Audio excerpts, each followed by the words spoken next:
fees must fall activist yourself, you're actually saying, I don't know how long we can just keep shutting things down.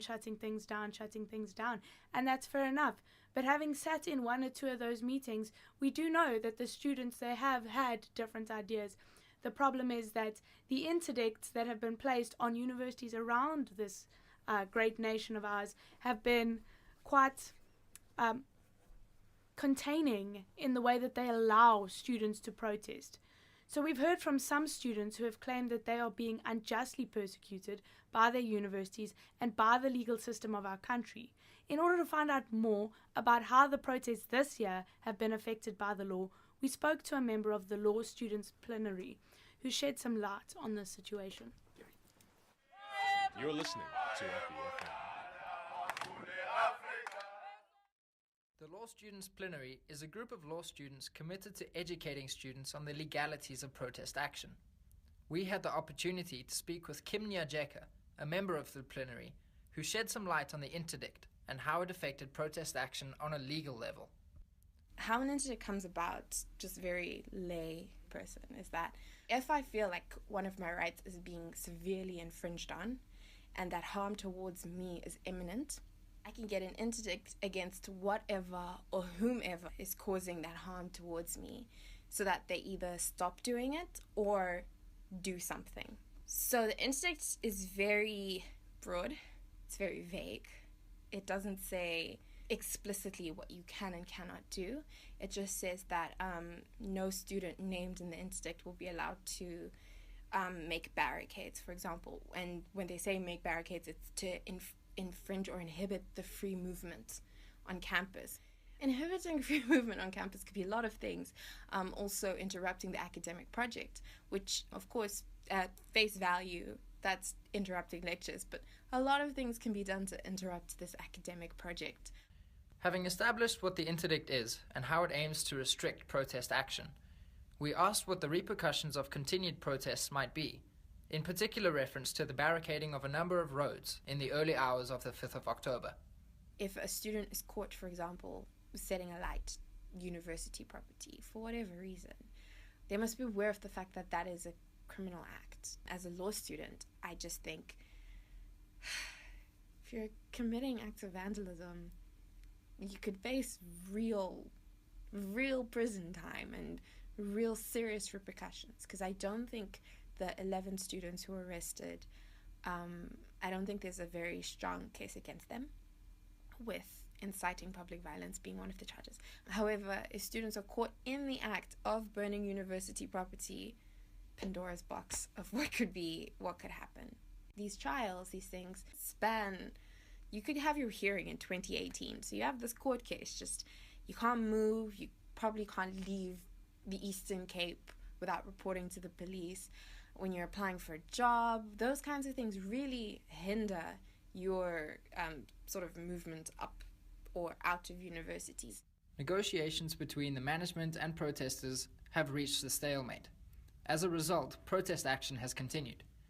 This stalemate has been reached as a result of management's refusal to accept students' demand to be free from victimization due to protest action. We asked Kim if management had any legal power to concede to this demand. I think they have a choice to meet that demand. To my understanding, there's a student disciplinary code. And when that code is broken, because the law has to apply fairly and objectively, it to be dealt with according to the student disciplinary code.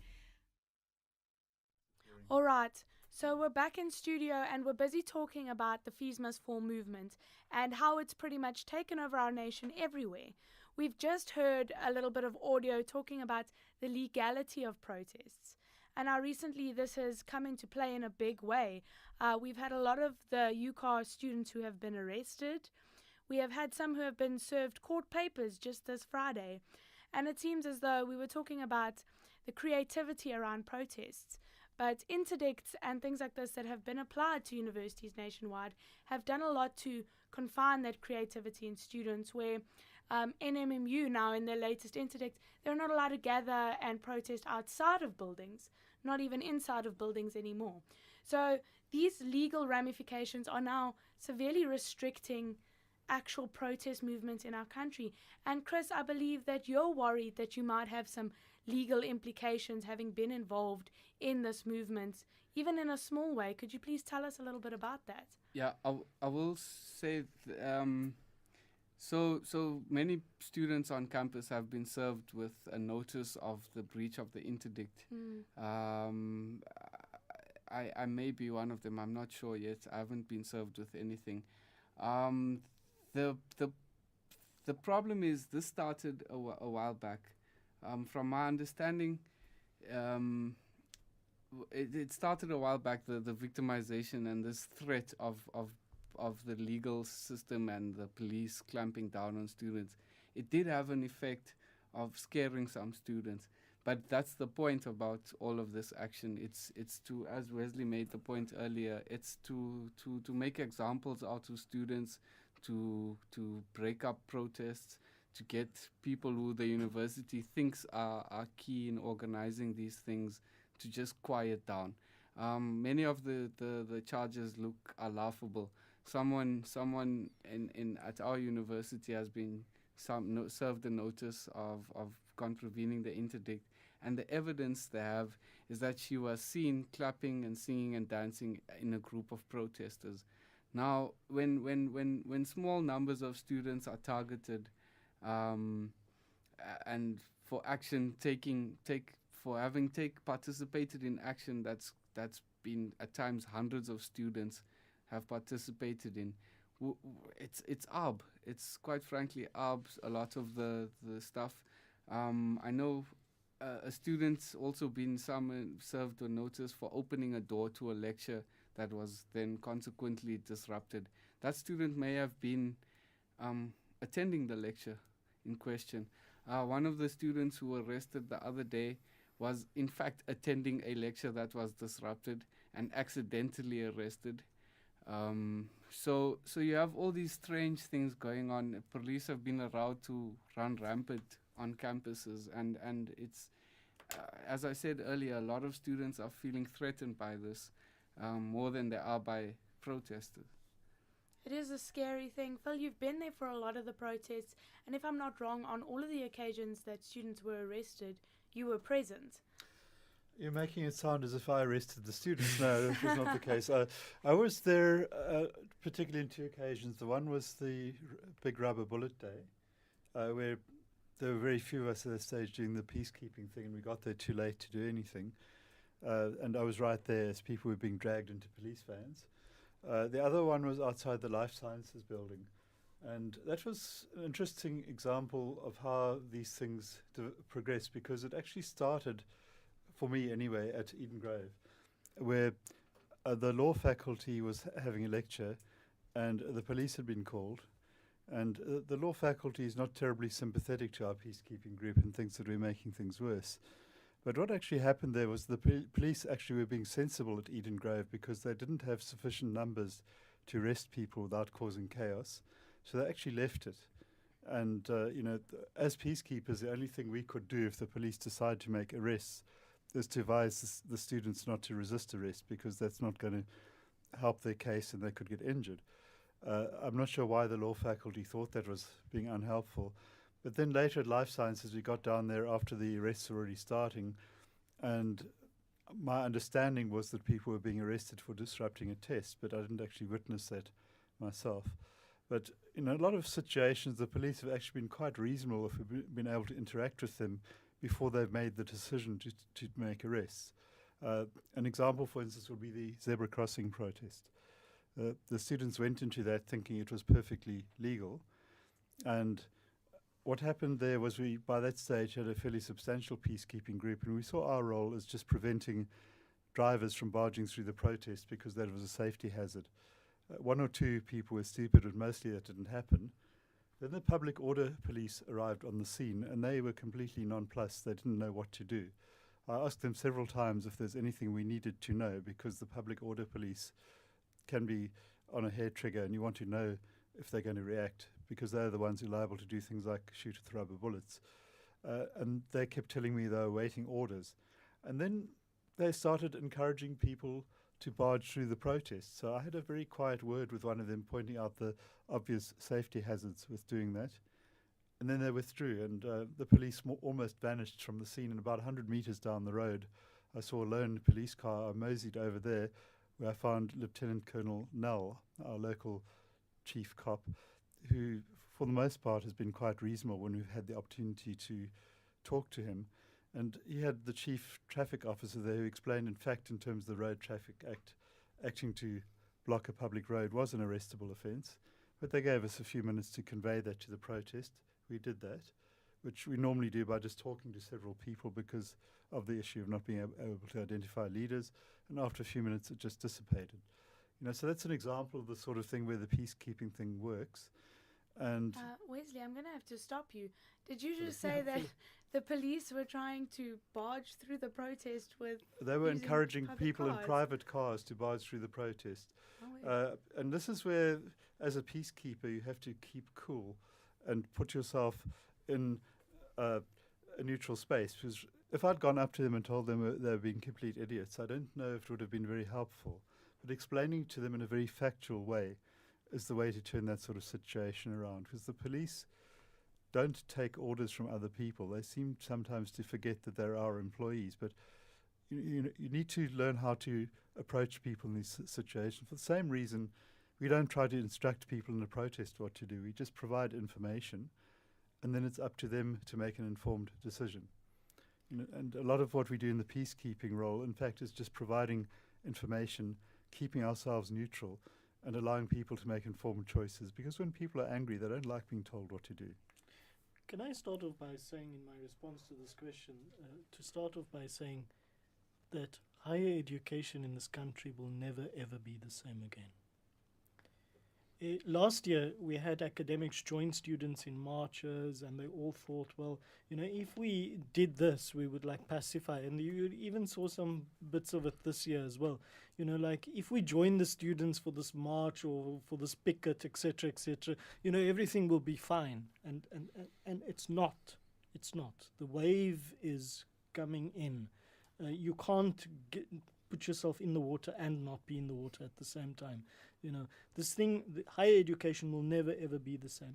And part of that never ever being the same is this question of the role that the police particularly plays within decolonization. Colonization is built on issues of security. It's interesting, somebody wrote a write-up quite some time ago, and I'm not sure about this, but he was saying that in the olden days, the Drosti War, which the police used, the soldiers used to fire out in the opposite direction, out onto the town. And how ironic it was that this time they were actually shooting in. And I think that it's interesting that we understand this whole question of security. Lots of our academics put their security in the police. It's not going to work. The police in this country is not the answer. They were never the answer. We saw that during apartheid. The police will never be the answer. They don't bring security. In fact, all they bring is insecurity. Why do you suppose that is, Wesley? Because it's part of the colonization process. Securitization is part of colonizing. You have to go in there with guns. You have to create security through guns, kind of thing. And it's interesting at the same time to ask ourselves, how many of the historically black institutions like USU, UWC, have interdicts? Hardly any of them. It's historically white institutions who's feeling the real decolonization threat that brings about the might of interdicts, of the courts, of the securitization. And we have to link this up and to sort of say that at the end of the day, this is preservation of colonialism. That securitization takes place because colonialism needs to stay in place. And we see that particularly happening on campuses such as UR, WITS, UCT. Okay, I want to talk on that just a little bit. Nationally, we have a very strong narrative of protesters being the other side. And I'm going to have to play devil's advocate here a little bit and talk to you, Chris, in particular. There was a night after the zebra crossing protest. There was a night where things were burnt in the streets, medical waste was strewn around to form a barricade. The police were not involved there. The police, I think, actually strategically stayed away in an attempt to show this is what protesters do when we leave them alone.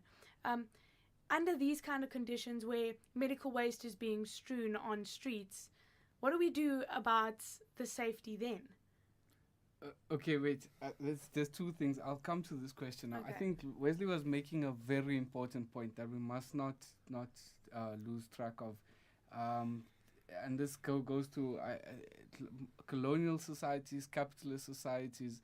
The role of police and security is not to provide safety and security for all. It's to provide safety and security for the colonial capitalist project. Now, so for example, at WUSU, they don't do interdicts, they just send in the cops straight away. Whereas I think now, as you were saying earlier, there are more middle class institutions now bearing the brunt, and I think maybe the interdict is just so that maybe the white kids don't have to face the police, but they will face the threat of the law. But again, we are challenging the colonial system, the colonial institutions, and the police are the port of first call. And this is where I think I disagree with Phil. That morning of the zebra crossing protest, I think police were confused. They might have thought that they might have received an order or not from higher levels of the police that this is illegal. But I think that it was very hard for them to understand who's crossing the road and who's being funny and protesting. I think we created, I think it was a smart thing to do. Now, on the question of the barricade that was built, I have no knowledge of the barricade that was built. I didn't see what was part of building the barricade. If there was any medical waste burnt, I part of me wants to laugh, honestly, to be honest. Like, where did the medical waste come from? How did it get to the fire? All these questions are in my mind, but I can't speak to something I have no idea about. Again, a lot of the time, protest allegations are made against protesters, allegations of violence, allegations like this one about the medical waste. Oftentimes we it's just an allegation. There's never any backup. No one is ever prosecuted for this. That's true. Unfortunately, this time our journalists were there and we have photos of the medical waste and the benches and. In the fire. Oh, yeah. Well, you must speak to the people who built the fire. I have no, I wasn't at that particular barricade. I don't think barricading the university is particularly clever. There are many other roads and ways for people to get in. So I disagree with the barricade tactic, again, personally. But you'd have to speak to those people who were there. Wesley, on that, actually, you were there during the sticking point of Demand 12, which is the demand that students will not be persecuted in any way for this protest. Now, in regards to what we were just talking to Chris about, do you think that, first off, that's negotiating in bad faith, that demand hasn't been met? And do you think that protesters are still on the legal side of this protest? Or do you think nationally there may have been moments where actually things like interdicts were required? Well, no. I mean, from the very beginning, from a political science point of view, interdicts don't help at all. They take power out of the hands of the parties. And so what happened at the negotiations was that issue number 12 became a sticking point, but the parties didn't want to admit to themselves that they couldn't actually speak about point number 12 because they had given that power to somebody else, in this instance the courts. So management was not in any way able and capable of striking any deal on point number 12 because it was not in their hands. They had delegated that power to the courts, and that's why the interdict, I at least personally oppose the interdict from the very beginning, because an interdict takes out the power that we as agents have within the stakeholders that we have. suddenly it doesn't become a bargaining chip anymore. Management can't just say to students, okay, there won't be any kind of criminal prosecutions if you decide to go back to classes. They couldn't do that because they knew that it wasn't within their power, that police had the right, well, whether they have the right or not, to come onto campus now because of the interdict. So the interdict, it not only undermines the agency of stakeholders, and therefore even during this country's history, when we had to sit down and talk to each other, those coming from different backgrounds, we had to say apartheid needs to be suspended first before we can talk to each other. You don't take security in the law. The law needs to be first taken out of the way before we can come and have a thorough discussion. And so we can't. The interdict is just one example again of how it's a false sense of security. There is no security in the interdict. We've had fires Phil, on the campus. You want to speak to that point? Yeah, if I could just finish, we've had fires on campus despite the interdict. So the interdict is not working. Okay. Well, what we're dealing with is socioeconomic and political problems. And turning them into legal problems is actually quite a bad way of dealing with them, because it puts on constraints, exactly as Wesley was saying, that make it harder to have flexibility to deal with these things and doesn't take away the underlying problems. There's actually very little the interdict actually adds to the existing law in any case. It just makes it a requirement that you enforce certain things that you might be able to turn a blind eye to otherwise. And the analogy I use, that if you have a breakdown in a relationship and you go to the courts, you call that a divorce. And you don't actually go to the courts to fix a broken relationship. Okay, I'm a little confused now, you see, because it looks like all of us in this room have come to a consensus that an interdict is a pretty bad idea.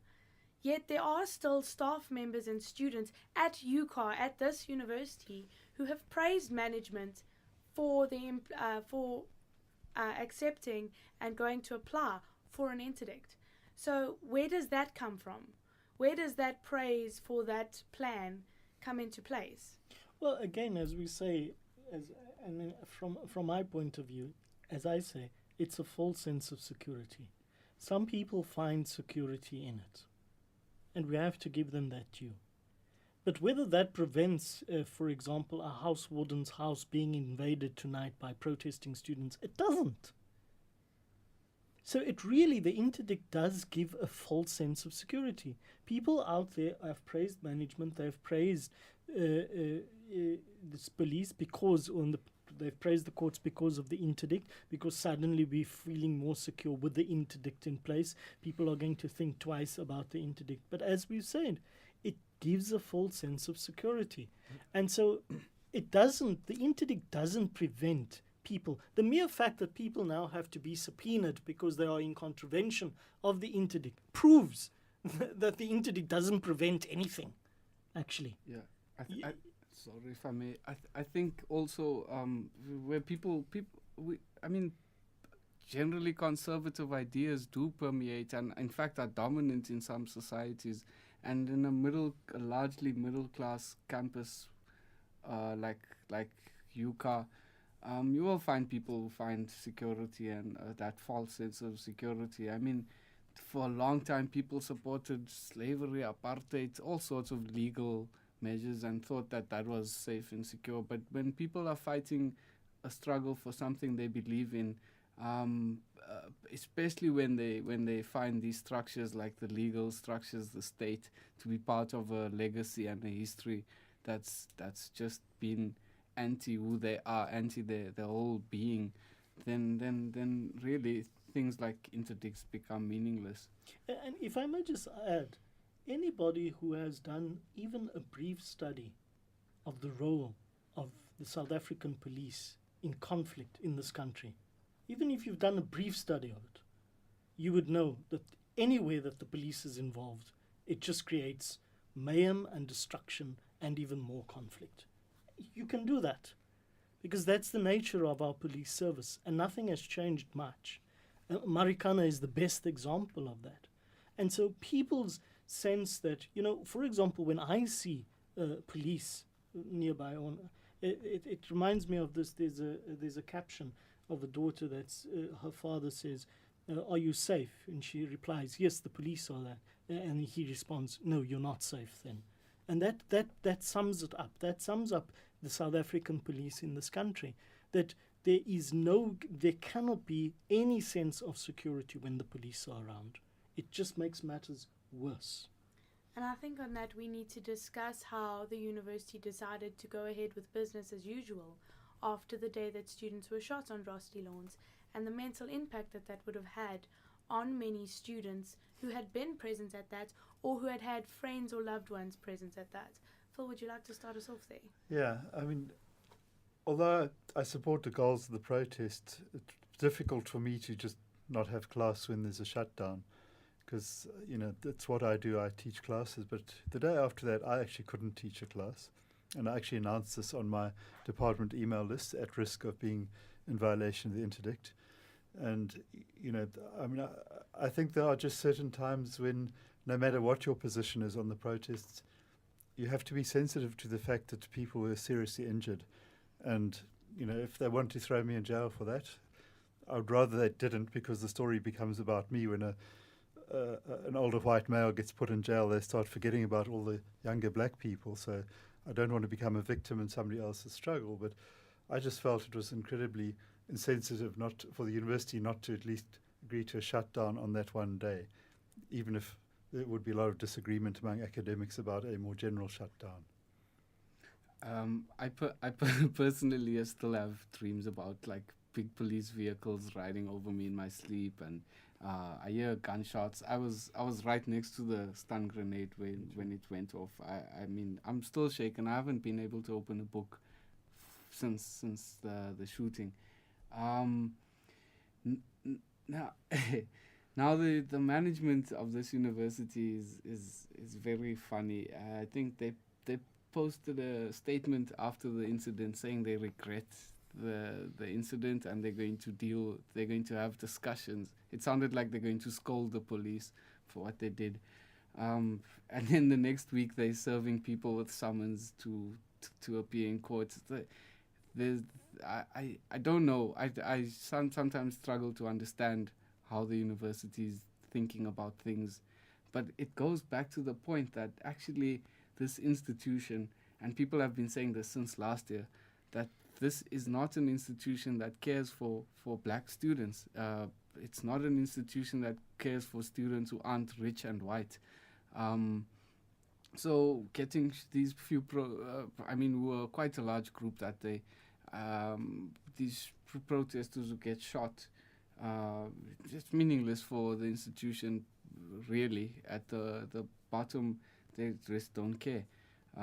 It's regrettable. They'll send out a little statement, we regret what happened, but business as usual.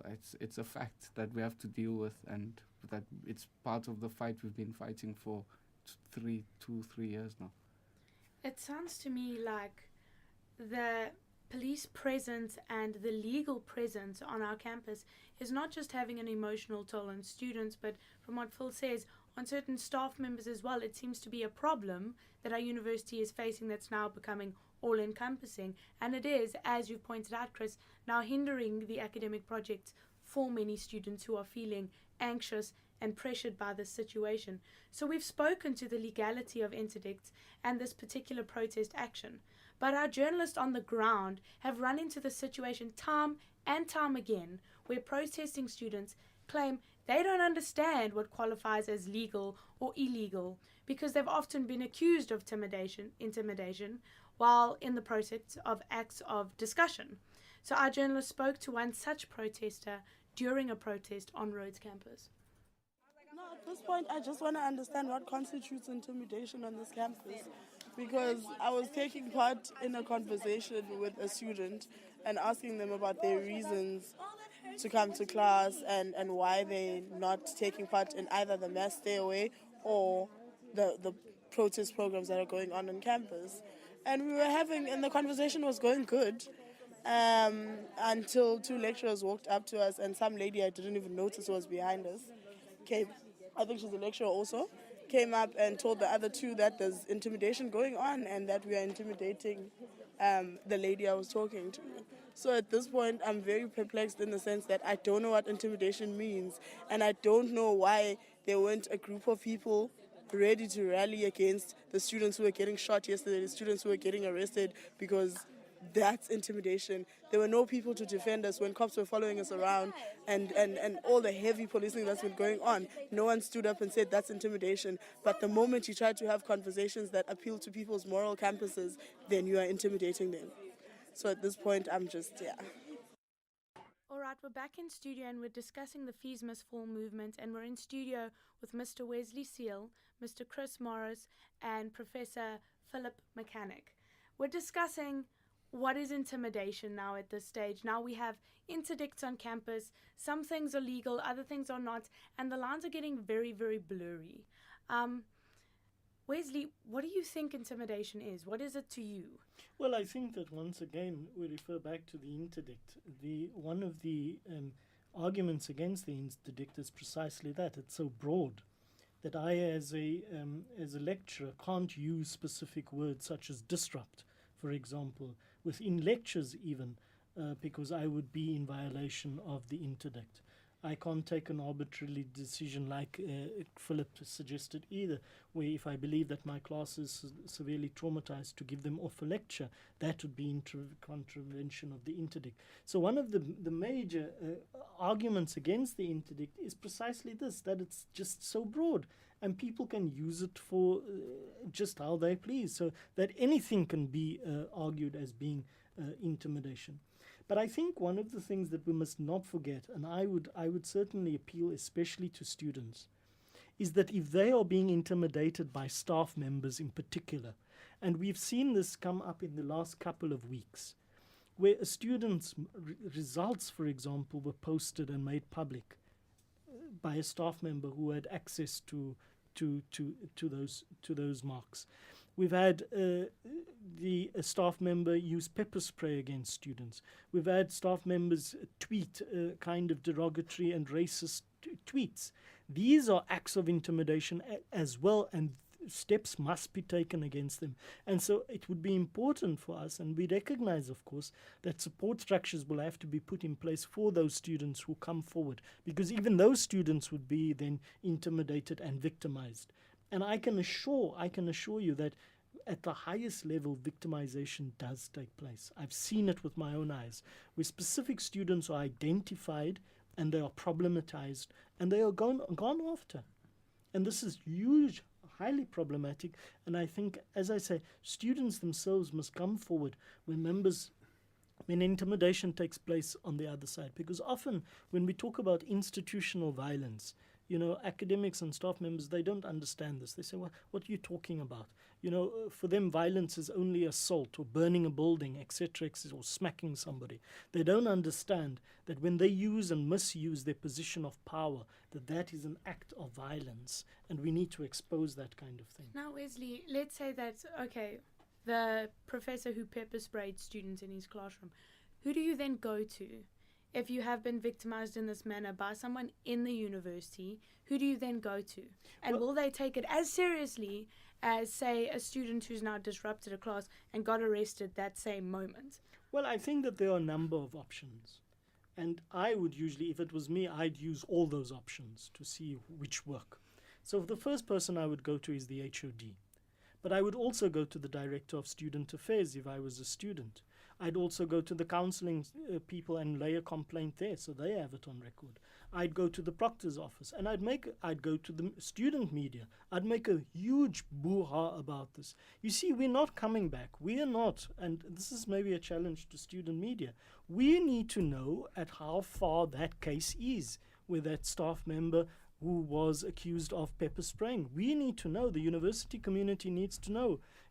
We had an incidence of homophobia in one of the reses, but I believe that we cannot allow this kind of thing to go on. We need to expose this. This is part of the decolonization process, where we get rid of this kind of intimidation that happens at these levels. So I would encourage students, make a boo-ha everywhere. And if it's a group of you who have witnessed this kind of intimidation, that's fine. go and lay complaints everywhere and anywhere so that it gets dealt with, and that pressure is then put on whoever must take action. Yeah, one of the issues that I have is that the university discipline processes are confidential, and unless it suits them otherwise. I don't know if any of you remember a couple of years ago, some members of staff, I think in pharmacy, were very publicly found guilty of plagiarism and fired, and this was all over the media. And yet, when you try to follow up on any of these cases, you get told university discipline cases are confidential. And, justice has to be seen to be sure it's not denied. And, if you take any particular incident where student or staff could have been subject to a discipline case because of something that happened there, you need to be sure that the justice is evenly applied, that you don't get people favoured by virtue of their position, that if there was a situation where there's an altercation and one person used force against the other, that the one person gets charged with assault and the other doesn't, because in these cases you've got to balance these out and say, well, okay, was one of them actually self-defense? And you can't do that unless you look at each with a dispassionate view rather than privileging one side over the other. Now I think as Wesley and Phil have covered a lot of ground, but I think this goes back to the point that we're making. Some people are more valued than others at this institution, but I would like to ask people to follow up with what Wesley's saying, particularly regarding I think he's Professor Rob Bennion, who's the person Wesley was referring to, making racist comments, who's gone after us on Twitter saying that we'll be served love letters, referring to the summons and various legal action that will be taken against us. He has said that he's leaving the university and he's emigrating to England. It becomes even more important for us as a university to make sure that this guy is dealt with, so that if he goes to England, they're aware of the person that they're letting into their country, the type of ideas he has, and the type of job he'll be doing there. Having said that, we're struggling with this university because poor black students, again, are always the go-to fall guys. We're not valued. White lecturer is valued because I guess in this institution he's providing an education to students. But now we're asking, what type of education is that if a racist white man is teaching us, and these are the values he comes into the classroom with, these are the sorts of ideas he has about us. He's so prepared. He's got pepper spray in a classroom full of black people. We need to decolonize this place thoroughly. And on that, I was there for the audio that we just heard. I was present at that scuffle, really. I wouldn't even call it a scuffle. I would call it a discussion, where a protesting student was standing outside a lecture theatre where a young lady wanted to come in to the lecture theatre, and these two young ladies began to engage on. The one was asking, well, why aren't you joining us in the protest, or at least showing your solidarity by not coming to class? And the other one was saying things like, well, I just want to go to class because I've got an assignment due and I'm feeling pressure. It's not that I don't, back what you guys are doing. It's just I have assignments coming up and. To which another lady who wasn't actually involved, who doesn't teach at the university, I'm not sure why she was there, she was an older lady, came up and said, you're intimidating this young girl, and then told the professor who was walking to the venue that your students are being intimidated here and being made to feel like they shouldn't go to class. To which that professor then asked the student, are you being intimidated? And she said, I feel intimidated. And that's where that conversation came in. So, Chris, you have something to say on that? You see, now, I think protesters and students actually have a better idea of what a university is and should be than a lot of the lecturers and management. They have this very staid idea of a university where you come in, you sit down, you get the knowledge from the fount of knowledge, which is the lecturer, and then you leave and go and submit an assignment. The university as a place for conversation, as a place for dissent, as a place where we think about how we're doing things, reflect, and then find new and better ways of doing them, is completely not how management and many lecturers and staff understand the university.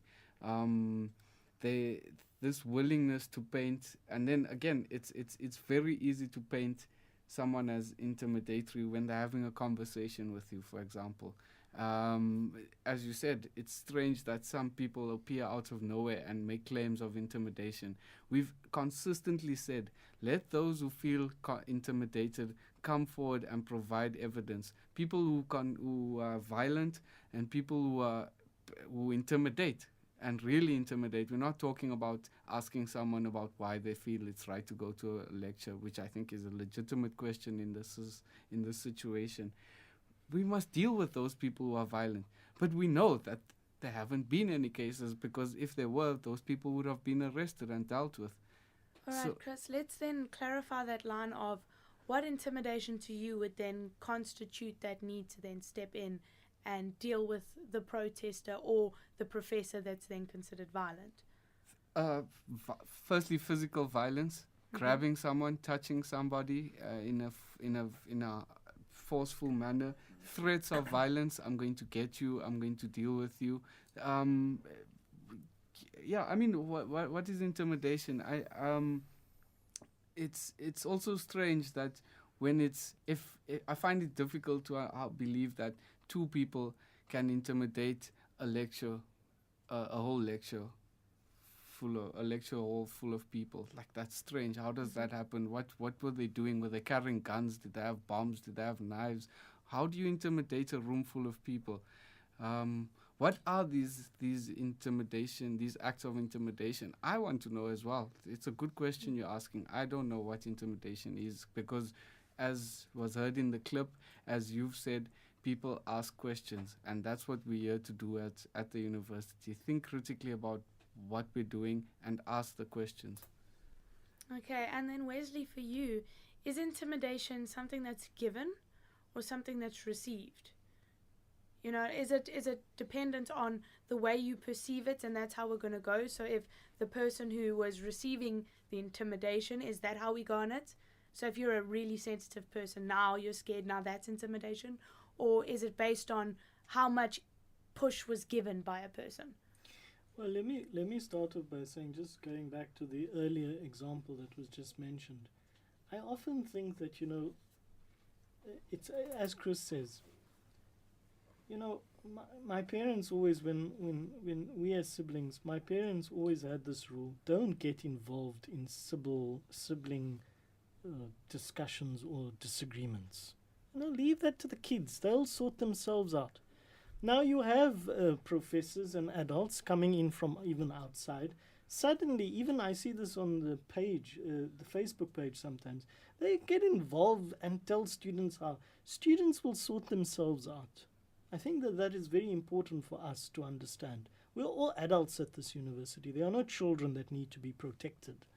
So it's very important for us to understand that as the kind of staff members, that students will sort their nonsense and even intimidation among themselves out.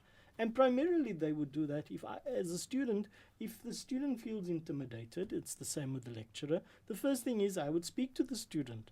And if that doesn't help, there are procedures that I need to follow to go and lay the charge. But often what happens is that we have these little anecdotes becoming myths, or myths becoming anecdotes.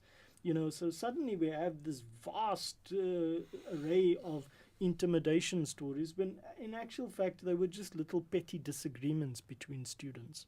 And we see this in class all the time.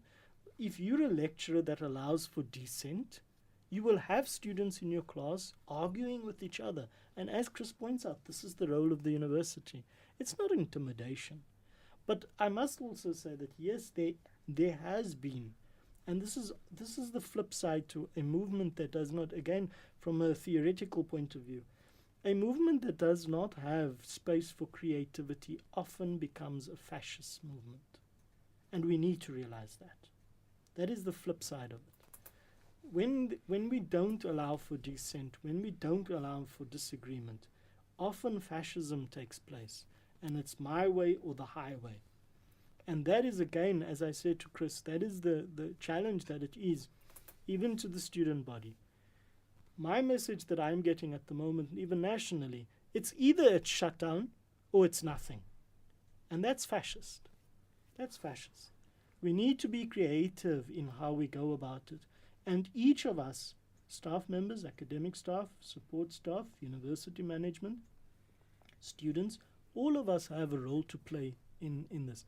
But as far as intimidation is concerned, if you feel intimidated by anything or by anyone, there are measures in place. You go and exercise it. But as I say, most of the time, I think it's just disagreements between students that's blown out of proportion. Thank you. All right, Phil. Yeah, something has occurred to me though as an interesting thought to consider in a leaderless movement like this. Can you have a concept of internal discipline? In other words, if people behave in a way that most of the movement would agree is out of line, how do you deal with that when you don't have a structural leadership? And I don't know the answer to that. I'm just raising it as a question that I think would be interesting to debate. Yeah, can I just come in there quickly? Sorry, Phil. Sure. I think that we would put the same kind of challenge out to management as well. Yep. Yeah, isn't it? Yep. Do they have internal discipline? Absolutely. Do we know who called the police during RU reference list? Yep. Do we know who the perpetrators, who called the police on 9/28? We still don't know that. Yep. So the same kind of internal discipline that must apply to students must also apply to university. Can I just add on to that before you come in? Just before I forget. Something I've noticed about management is they work as a collective. There is no individual responsibility there, and yet the student organisation is treated as if everyone is responsible individually. So if something goes wrong in the student organisation, then individuals are picked out and held to account. And yet the management can make huge mistakes, and yet they're a collective, and nobody is liable to get docked their salary or fired or sent to jail. So, Chris. We find it very unfair that it's also a ploy, I think, really, to paint. Whenever there's a claim of intimidation or whatever, they don't want to point out the student who did it, so that we can also. I mean, it's hard for us to have internal discipline when we don't even know who did the thing. There's never it's never pointed out or made clear to us in that day at that time you X and Y Z did that. So how do we discipline our people? But we do know that management is not willing to come forward with the truth, as Wesley was saying, about who does the bad things when they do them. Now, I just want to have it pointed out to our listeners that we did invite several members of management to pull through here tonight, and they all declined either because they said that they were busy or that the show was being recorded too late or various other excuses. So it's not that we didn't want to give them an opportunity to come and answer for all of this and give their side of the narrative. Unfortunately, we couldn't get a representative from management to come and talk to us today. The same can be said for the police, who have been mentioned a couple of times in our recording. Now, I know of a disruption that happened in it was an office block, pretty much, the New Languages building. And there was a lecturer there who was terrified of the protesters, absolutely terrified.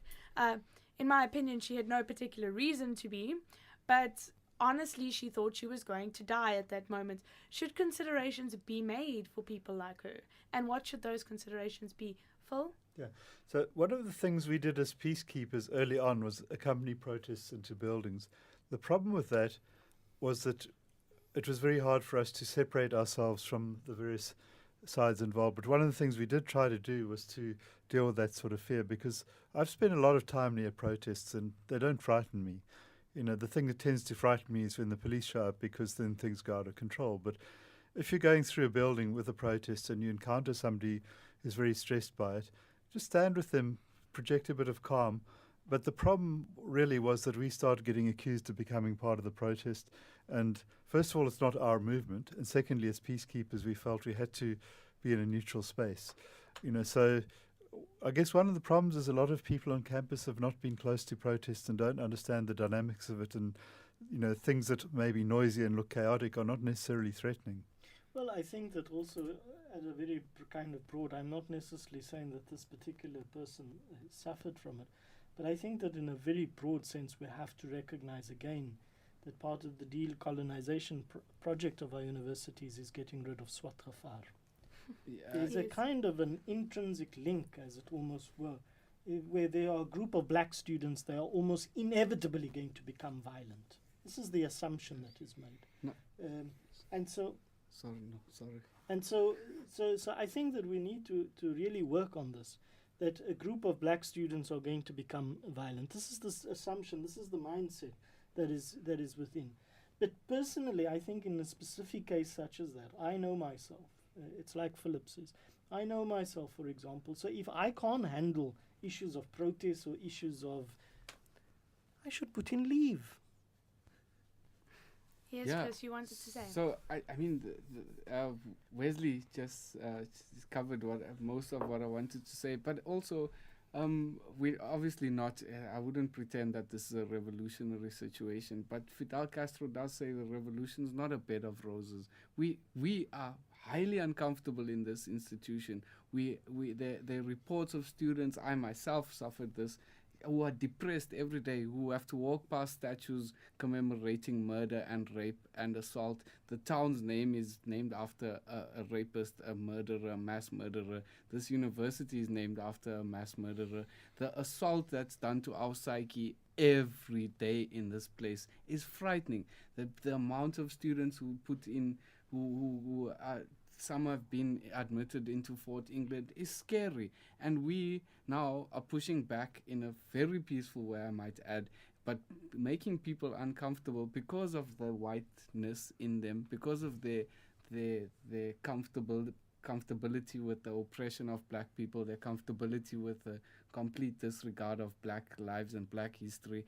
And I can't I want to apologize for that poor person, but I mean, really think about the context that this is taking place in. Think about the fact that protesters are not coming to beat you up, and we've said have a glass of water, get some sugar water, I don't know, just try and deal with it. But I mean, it's going to be uncomfortable. This is the nature of what we're trying to achieve, is to make people uncomfortable because we are uncomfortable.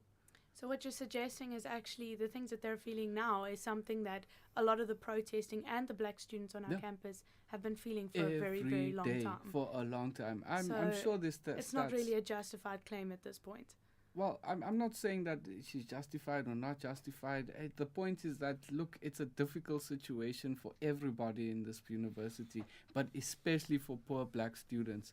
And I think that when we now want to privilege the voice of one, I'm assuming, white woman in an office building over the thousands of black students who, not only in the last 3 years but I've known many people who've come to this university and I've said, how do you survive? How are you surviving? We were all admitted to, like, for depression on antidepressants, and the stories are legend. Like, why do we privilege those voices? That goes back to the point that we need to decolonize, and maybe it's starting to make people feel uncomfortable in their little offices is the beginning of that process. Very fair point. We're slowly starting to run out of time, so I'm going to ask if anyone has any leaving comments that they want to put forward. Now is a good time. Well, I think that I want to really point out once again the importance of the standards of academics that we need to get. We understand that the movement and the fight for free higher quality education has reached a certain point. But I think it's also important for us to assess the situation. We've got exams coming up in a couple of weeks' time, and I personally am not going to be awarding brownie points for students, because I think that would be a betrayal of the revolution. We'll be going back to Bantu education and massification. And so I certainly would appeal. I recognize, and I think that knowing that the trauma that our students have been through this entire year, for that matter, that we try and just do the last hurdle. That is important, and that we try and make it through. The consequences are devastating if we don't make it through this academic year. All right. Yeah. Anyone else? Yeah, I mean, I too would really like it if we can find some way to finish the academic year, because, you know, it's not just the university. We're in one of the poorest provinces in a town where there's massive unemployment, and the university should be a huge resource for dealing with those issues rather than fighting with itself. And, we have to look at that as a local issue in addition to looking at the national crisis. And, I'm pleased that the point has come up about the necessity of this decolonization at the level of people feeling uncomfortable being in this place. The students like Chris who feel out of place and not at home here is a huge problem. They should be the ones who feel that they own the place, and people like me should, I hope, be welcome guests. So we really need to turn that around, because that is really the core problem. The level of intensity of the protests around rape culture, fees must fall, and so on, is really coming out of that feeling of lack of ownership, of alienation, and it's a huge problem. We really need to fix that. Chris, I think it's just appropriate that you leave us off, really. Yeah, I just want to say it's not up to us what happens with the academic program. I think people are earning big salaries to figure out what to do with academic programs. I want to leave with this message that through the victimization, through the violence, we must not forget what we're fighting for. We must not forget the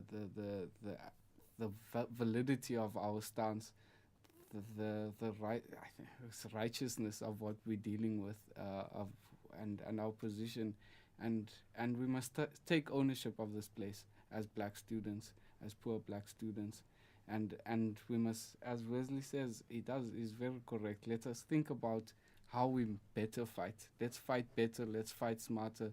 Let's do better all the time. All right, Thank you. Seems clear that this discussion is far, far from over, and I hope that everyone continues this debate on the street and at home. Unfortunately, we've reached the end of our time here in studio. I would like to thank my guests, Professor Philip Mechanic and Mr. Wesley Seal, and of course, Mr. Chris Morris, for joining us here for this discussion, and of course to all of our listeners who have tuned in to our lovely podcast. You have been listening to myself, Paige Muller, on OppiFM. Can I have your attention? Educating the entire student body on race, gender, class, sexuality. There's no objective journalism. No one has to perform poverty at all. Not all students matter in this university. That is a fact. It's supposed to be about robust political debate. This is OppiFM.